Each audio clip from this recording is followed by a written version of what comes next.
নমস্কার, স্বাগতম আমাদের সনাতন টেলস বাংলা চ্যানেলে। আজ আমরা এক রহস্যময় ও আলোচিত প্রশ্নের উত্তর খুঁজব।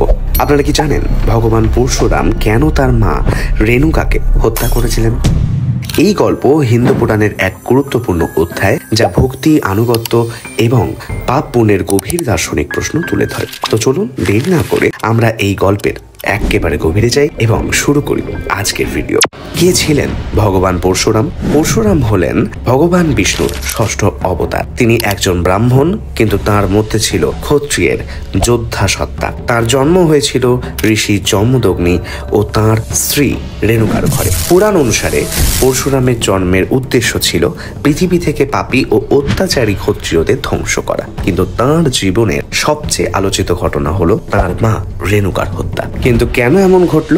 রেণুকা ছিলেন একজন অত্যন্ত পবিত্র ও ভক্তিময়ী নারী। তার স্বামী যমদগ্নির প্রতি তার ভক্তি এতটাই গভীর ছিল যে তিনি কাঁচা মাটির পাত্রে জল তুলতে পারতেন শুধুমাত্র তার পবিত্রতার জোরে। কিন্তু একদিন নদীতে জল তুলতে গিয়ে তিনি গন্ধর্বরাজ চিত্ররথকে দেখেন, যিনি সেখানে অপ্সরাদের সঙ্গে ক্রীড়া করছিলেন।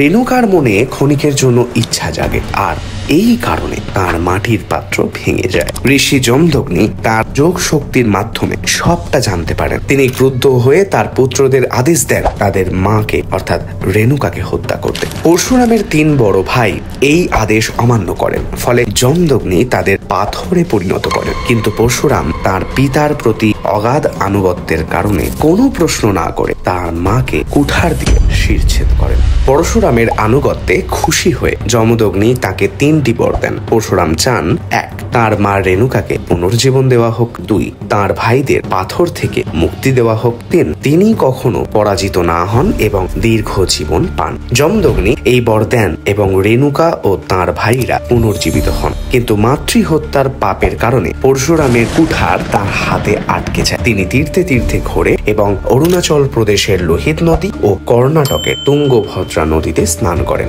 কার্যত এই পাপ থেকে তিনি মুক্তি পান। আমরা এই গল্পটি শুরু থেকে শেষ পর্যন্ত শুনলে বুঝতে পারি যে এই গল্প শুধু হত্যার গল্প নয়, এটি পিতৃভক্তি, কর্তব্য এবং পাপ পুণ্যের মধ্যে ভারসাম্যের কথা বলে। পরশুরাম তার পিতার আদেশ মেনেছিলেন, কিন্তু তার মায়ের প্রতি ভালোবাসার কারণেই তিনি তাকে পূর্ণ জীবনের বর দিয়েছিলেন, অর্থাৎ বর চেয়েছিলেন। এই ঘটনা আমাদের শেখায় যে সত্য ও ধর্মের পথে চলতে গেলে কখনো কখনো কঠিন সিদ্ধান্ত নিতে হয়। এই গল্পের তথ্যগুলো আমরা মহাভারত, বিষ্ণু পুরাণ এবং বিশ্বস্ত ওয়েবসাইট যেমন উইকিপিডিয়া, বোল্ড স্কাই থেকে সংগ্রহ করেছি। আপনি নিজেও এই তথ্য যাচাই করে নিতে পারেন। কাজেই পরশুরামের এই গল্প আমাদের জীবনের নৈতিক দ্বন্দ্ব ও কর্তব্যের গুরুত্ব মনে করিয়ে দেয়। আপনার কি মনে হয় এই গল্প সম্পর্কে, তা কমেন্ট করে জানাতে অবশ্যই ভুলবেন না। আর এই ভিডিওটি পছন্দ হলে লাইক, শেয়ার এবং সাবস্ক্রাইব করতেও ভুলবেন না। দেখা হচ্ছে পরবর্তী কোনো ভিডিওতে, এবং আমরা পরের ভিডিওতে আরো এমন পৌরাণিক গল্প নিয়ে আসবো। ততক্ষণ ধর্ম ও সত্যের পথে থাকুন, ভালো থাকুন,